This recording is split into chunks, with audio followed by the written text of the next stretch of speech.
दोस्तों, विश्व के संपूर्ण रूप देवी से ही प्रकट हैं। अखिल विश्व ही देवीमय है। ऐसे मां आदि शक्ति की उपासना का पावन पर्व चैत्र नवरात्रि इस महीने की 17 तारीख तक यानी 17 अप्रैल 2024 तक मनाया जाएगा। हिंदू धर्म में चैत्र नवरात्रि का विशेष महत्व माना जाता है।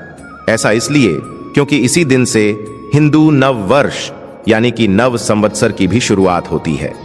होली के बाद चैत्र नवरात्रि का प्रारंभ होता है और इस दौरान मां दुर्गा की आराधना की जाती है। चैत्र नवरात्रि को बड़ी नवरात्रि भी कहते हैं। देवी तुलजा भवानी बड़ी माता मानी जाती है तो चामुंडा माता छोटी माता जाती हैं। बड़ी नवरात्रि को बसंत नवरात्रि और छोटी नवरात्रि को शारदीय नवरात्रि कहते हैं। दोनों के बीच 6 महीने की दूरी है। नवरात्र का मतलब है 9 विशेष रात्रियां एल। इस समय शक्ति के नव रूपों की उपासना की जाती है क्योंकि रात्रि शब्द सिद्धि का प्रतीक माना जाता है एल। इन 9 दिनों में मां के 9 रूपों की विधि विधान से पूजा अर्चना करने से विशेष फलों की प्राप्ति होती है। मां जगदम्बे को प्रसन्न करने के लिए भक्त इन 9 दिनों में उपवास रखते हैं और विधि विधान से पूजा करते हैं। मां के विविध रूप भक्तों के लिए उत्पन्न परिस्थिति में करुणा के प्रतीक ही है। मान्यता है कि नवरात्रि में मां दुर्गा की सच्चे मन से आराधना की जाए तो जातक की सभी मनोकामनाएं पूरी होती हैं। हिंदू धर्म ग्रंथों में नवरात्रि व्रत रखने के कई लाभ और महत्व के बारे में बताया गया है। धार्मिक और वैज्ञानिक दृष्टिकोण से व्रत रखना मनुष्य के लिए बहुत फायदेमंद होता है। मां दुर्गा को सुख संपत्ति और धन की देवी माना जाता है। एल नवरात्रि व्रत की महिमा शास्त्रों में भी वर्णित है। नवरात्रि का व्रत रखने से माता रानी प्रसन्न होती हैं और अपने भक्तों को सुख समृद्धि का वरदान देती हैं। साथ ही नवरात्रि के 9 दिन व्रत रखने से तन, मन और आत्मा की शुद्धि होती है। कहा जाता है कि जो भक्त नवरात्रि का व्रत रखते हैं उन्हें उत्तम लोक की प्राप्ति होती है। मां की कृपा प्राप्त होने से दुर्भाग्य भी सौभाग्य में परिवर्तित हो जाता है। मां अपने बच्चों की सभी गलतियां, सभी पापों को क्षमा कर देती है, उन्हें मार्ग पर लाती हैं, दुख कष्ट रहित जीवन प्रदान करती हैं। नवरात्रि के ये 9 दिन मां की कृपा प्राप्त करने के लिए सर्वश्रेष्ठ माने जाते हैं। इन दिनों थोड़े से प्रयास से ही आप माता रानी को प्रसन्न कर सकते हैं।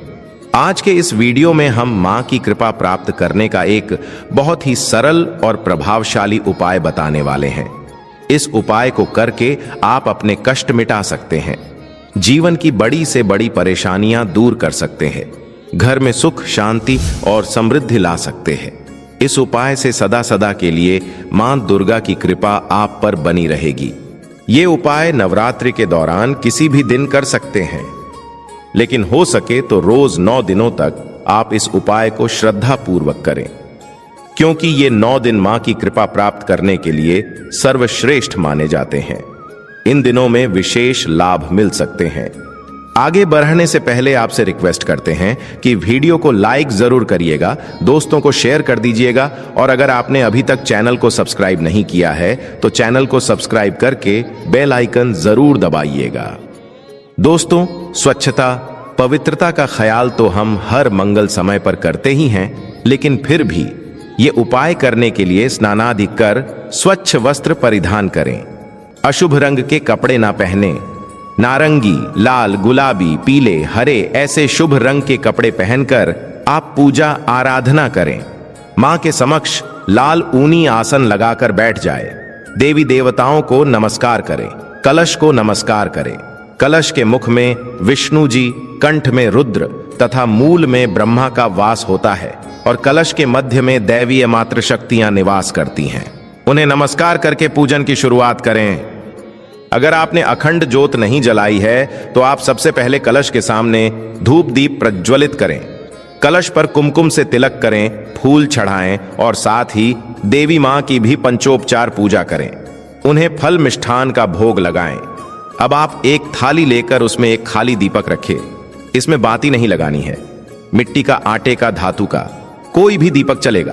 फिर एक कपूर का टुकड़ा शुद्ध घी में डुबोकर फिर इस दीपक में रखें और जलाएं। इसके बाद आप 2 साबुत लौंग यानी अखंड और फूल वाली लौंग लें। लौंग को भी घी में डुबोकर फिर उसे जलते हुए कपूर पर रख दें और फिर इस कपूर और लौंग की जलती हुई लौ से आप मां के 9 रूपों की आरती उतारें। आरती उतारते समय मां का नाम स्मरण करें। सबसे पहले जय मां शैलपुत्री कहते हुए मां शैलपुत्री की 2 बार आरती उतारें। फिर आप जय मां ब्रह्मचारिणी कहते हुए मां ब्रह्मचारिणी की 2 बार आरती उतारें। और ऐसे ही आप जय मां चंद्रघंटा 2 बार मां चंद्रघंटा की आरती उतारें। इसी प्रकार 2 बार मां कुष्मांडा की, 2 बार मां स्कंद माता की, 2 बार मां कात्यायनी की, 2 बार मां कालरात्रि की, 2 बार मां महागौरी की और 2 बार मां सिद्धिदात्री की आरती उतारें। आरती के बाद आप उस थाली को देवी मां के सामने रख दें। अब आप मां के नवार्ण मंत्र का एक माला जाप करें। मंत्र है ओम ऐं ह्रीं क्लीं चामुंडाय विच्चय। इससे मां दुर्गा की 9 शक्तियां जागृत हो जाती हैं। मंत्र जाप के पश्चात देवी मां को नमस्कार करके अपने कष्ट समस्याओं का लेखा जोखा मां के सामने रखें। उन्हें अपनी हर परेशानी बताएं, उन समस्याओं के निराकरण की विनती करें और सदैव कृपा बनाए रखने का आशीर्वाद मांगकर प्रार्थना करें। मनोकामना की पूर्ति के लिए प्रार्थना करें। दोस्तों, नवरात्रि में इस तरह देवी मां का पूजन करने से मां की असीम कृपा प्राप्त हो जाती है। पूजन और व्रत का पूर्ण फल प्राप्त होता है। सुख, समृद्धि, आरोग्य, यश की प्राप्ति होती है। नवरात्रि के 9 दिनों में किसी भी दिन किसी भी समय आप ये उपाय कर सकते हैं, लेकिन ये 9 विशेष सिद्धिदायक रात्रियों का पर्व है। इसलिए इस उपाय को शाम के बाद करने से विशेष शुभता मिलती है, पुण्य फलों में वृद्धि होती है। नवरात्रि में अगर आप कलश स्थापना नहीं कर पाए हैं या किसी कारण व्रत भी धारण नहीं कर पाए हैं, तो ये आसान सा उपाय करके आप दुर्गा मां की कृपा पा सकते हैं। हर नवरात्रि पर यह उपाय करने से सदा सदा के लिए देवी मां की कृपा बनी रहती है और जिन पर देवी मां की कृपा होती है उनका दुर्भाग्य भी सौभाग्य में बदल जाता है। दोस्तों, इस उपाय पूजा आराधना के साथ ही नवरात्रि में जरूरी है। कन्या पूजन। शास्त्रों के अनुसार 2 वर्ष की कन्या के पूजन से दुख दरिद्रता दूर हो जाती है। 3 वर्ष की कन्या के पूजन से धन धान्य की कमी नहीं होती, परिवार में संपन्नता आती है। 4 वर्ष की कन्या की पूजा से परिवार का कल्याण होता है। 5 वर्ष की कन्या को पूजने से निरोग जीवन मिलता है। 6 वर्ष की कन्या की पूजा से विद्या, विजय, राजयोग की प्राप्ति होती है। 7 वर्ष की कन्या का पूजन करने से ऐश्वर्य की प्राप्ति होती है।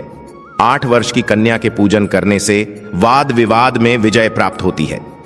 9 वर्ष की कन्या का पूजन करने से शत्रुओं का नाश होता है और कार्यों में सफलता मिलती है। 10 वर्ष की कन्या सुभद्रा कहलाती है। इसकी पूजा से भक्त की हर मनोकामना पूर्ण होती है। इसके अलावा नवरात्रि में सात्विकता अवश्य बरतें।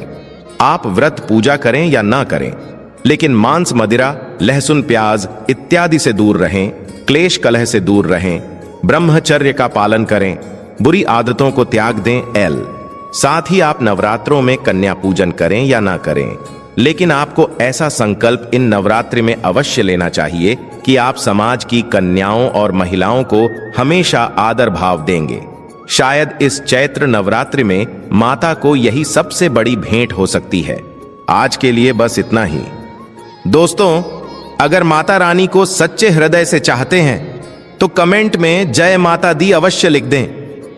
दोस्तों, अगर आपको यह जानकारी पसंद आया है तो वीडियो को लाइक करिएगा, दोस्तों को शेयर जरूर करिएगा और चैनल को सब्सक्राइब करके बेल आइकन जरूर दबाइएगा। आपका दिन शुभ हो।